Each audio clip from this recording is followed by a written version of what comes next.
अस्सलाम वालेकुम दोस्तों, कैसे हैं आप। आज हम बात करेंगे जनाब रॉबर्ट कियोसाकी की book rich dad and poor dad की।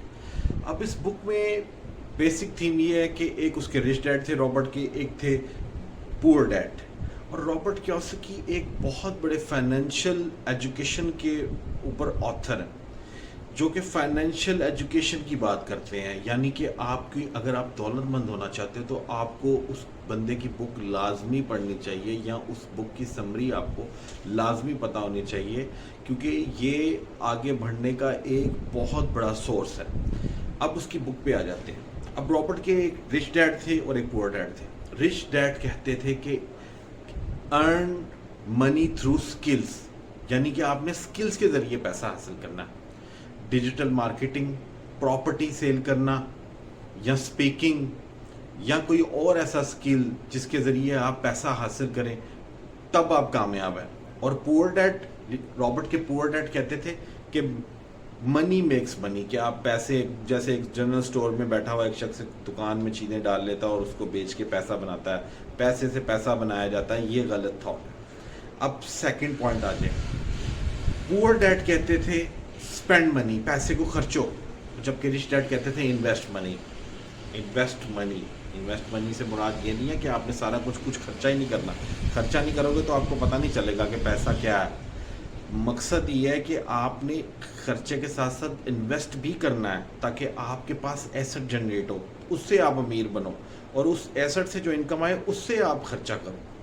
अब थर्ड पॉइंट, गरीब जो लोग हैं वो ये सोचते हैं, जो कि उसके पुअर डैड थे, वो ये कहते थे कि इनकम ड्राइव करें, पैसा बनाएं बस, जबकि उसके रिच डैड कहते थे कि एसेट ड्राइव करें, एसेट बनाएं, प्रॉपर्टी बनाएं, कोई और शेयर्स ले लें, कोई और एसेट हो आपके पास। सबसे बड़ा एसेट आपका माइंड है।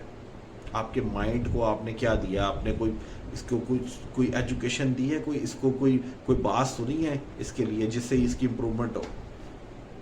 फोर्थ पॉइंट, रिच डैड कहते थे कि मल्टीपल सोर्सेज ऑफ इनकम होने चाहिए, जबकि पुअर डैड कहते थे सिर्फ सैलरी ही एक सिंगल सोर्स या कोई और सिंगल सोर्स के ऊपर आप बैठे रहें। सिंगल सोर्स जब कोरोना आया था तो ख़त्म हो गए थे लोगों के, लाखों करोड़ों लोग सैलरी से महरूम हो गए थे और बर्बादी फिर की थी। इसलिए कभी भी एक सिंगल सोर्स पे ना रहना, हमेशा ज़्यादा सोर्सेज के ऊपर चलना।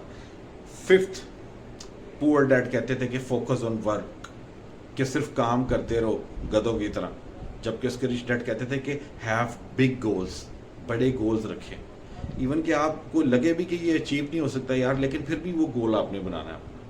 क्यों? क्योंकि आपको जब गोल होगा आपका माइंड वर्क करेगा कि मैंने इस गोल को कैसे हासिल करना है। मैंने 10 करोड़, 20 करोड़, 30 करोड़ या कोई और आपका बड़ा गोल है, आप उसको अचीव करना चाहते हैं, उसके ऊपर अपना फोकस करें। 6 पॉइंट, वो पुअर डैड कहते थे कि गेट अ गुड जॉब। यही उनका अपने बच्चों के लिए ख्वाब है जी कि अच्छी नौकरी मिल जाए और वो किसी काम पर लग जाए। जबकि उसके जो रिच डैड थे वो कहते थे कि अपने बच्चों को कि तुमने कोई एम्प्लॉयर बनना है, तुमने जॉब्स देनी है, निकलो इस माइंडसेट में से, जॉब करने वाले में से। जॉब अगर आप मजबूरतन कर रहे हैं तो उसमें से आहिस्ता आहिस्ता निकलें।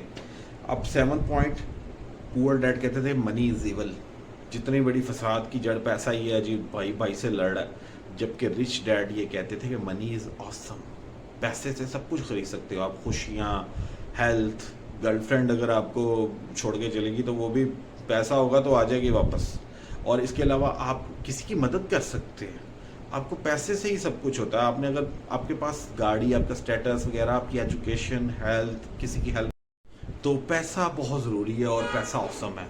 उसके बाद 8th पॉइंट, गरीब जो पुअर डैड थे वो कहते थे कि do it on your on, यानी कि आप अपनी गलतियों से सीखो। जो भी आप खुद करो, मार खाओ, जूतियाँ खाओ, आपको पता चले कि मैंने क्या किया, उससे आपको एक्सपीरियंस हो जाए, उसी पे ज़िंदगी जीते रहो। और रिच डैड कहते थे कि हमेशा मेंटर्स रखो, मेंटर्स जिनसे आप सीखो, जिनसे आप लर्न करो। ज़ाहिर है उन लोगों ने कुछ किया होगा, उनके एक्सपीरियंसेस होंगे, उनसे आपने लर्न करना है। आपका मेंटर होगा वो आपको 100 गुना आगे ले जाएगा। इसलिए आपने हमेशा अपना मेंटर ढूंढना है, उसकी बातों पे अमल करना है, उसकी और ज़्यादा से ज़्यादा नॉलेज लें, और इसी तरीके से आप आगे बढ़ सकते हैं। तो ये एक बहुत ही ज़रूरी वीडियो थी जो कि मैंने सोचा आप लोगों के साथ शेयर करूं। उम्मीद है आपको पसंद आई होगी, और चैनल को भी सब्सक्राइब कीजिएगा। थैंक यू, अल्लाह हाफिज़।